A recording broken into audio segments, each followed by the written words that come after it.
ජයන්ත මාමේ සුබ අලුත් අවුරුද්දක්. සුබ අලුත් අවුරුද්දක් ඒවා දුවේ. උඹලා ඔය විදිහට දකින්නකොට හරි සන්තෝසයි බොල.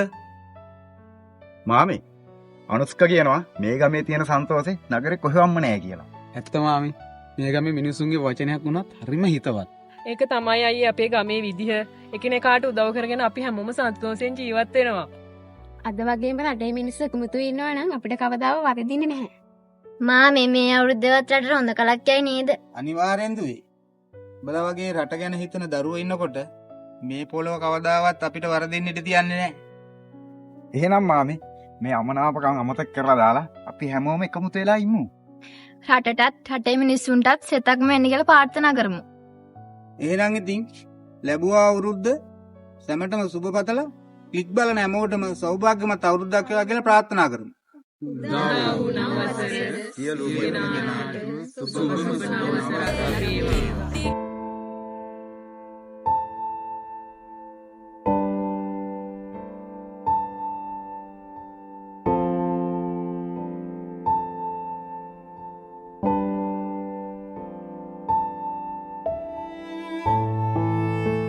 තීරණයක් ගන්න බෑ.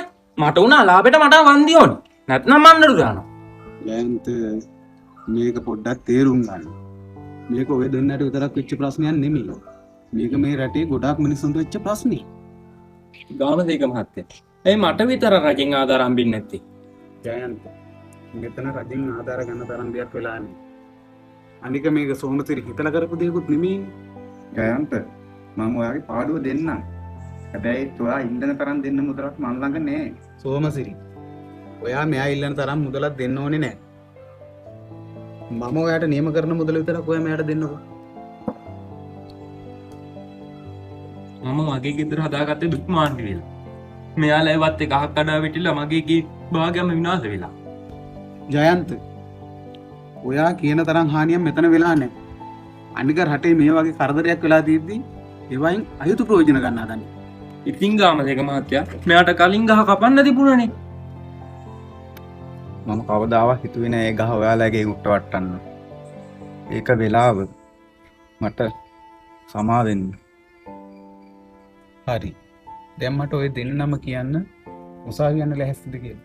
මොකටද උසාවිය යන්නේ? මට මගේ අලාභෙ දෙන්න. මේකට එහෙම විසඳුමක් ලැබෙනවා නම් මම කැමතියි රාලාමි. උසාවිය යන්න ඕනේ. මම මගේ කැඩිච්ච වහලේ අදා ගන්න.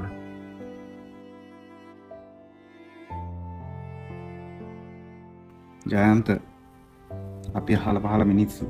අපි බොරුවට මේවට ගහගෙනගෙන වැඩක් නැහැ. මම ඔයාගේ කැඩිච්ච වහල හදලා දෙන්න. ඒකයි ජයන්ත. මේ වගේ ආපද අවස්ථාවලදී අපි කාටවත් මේ වගේ වැරදි වෙනවා. අනික මිනිස්සු වශයෙන් සබහා දහමින් සිද්ධ වෙන දේවල් වලට අපිට අභියෝග කරන්න බෑ. හොඳමදී අපි හැමෝම එකමුතු වෙලා මේ ප්‍රශ්න වලට මුහුණ දෙන්න. එහෙනම් දැන් ඔයාලා දෙන්නගේ ප්‍රශ්න ඉවරයිනේ. එහෙනම් මම ගිහින් එන්න.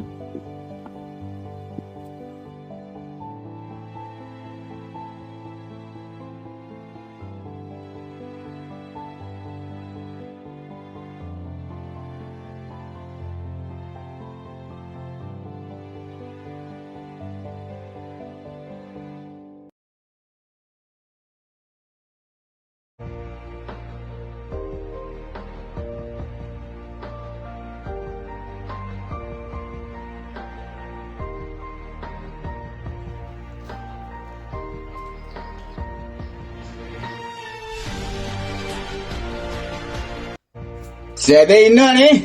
කැල්ල රට ඇවලා ආතල් එකේ ඉන්නවා. උඹට මොනවද බං අඩුපාඩු? ඔය කැල්ලක් දෙයක් රන් කරගෙන උඹට ඉන්න පුළුවන් ගේමක් ගහගෙන.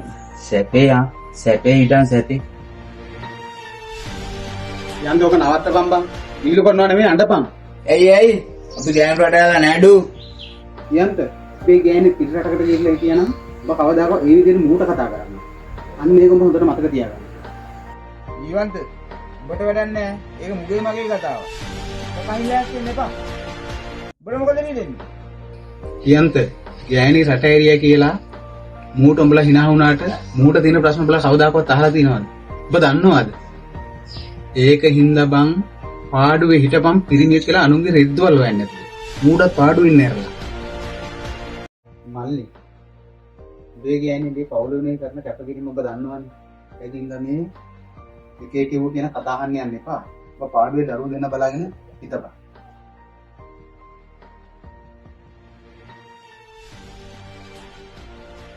මොනවා බං හරියන්නේ.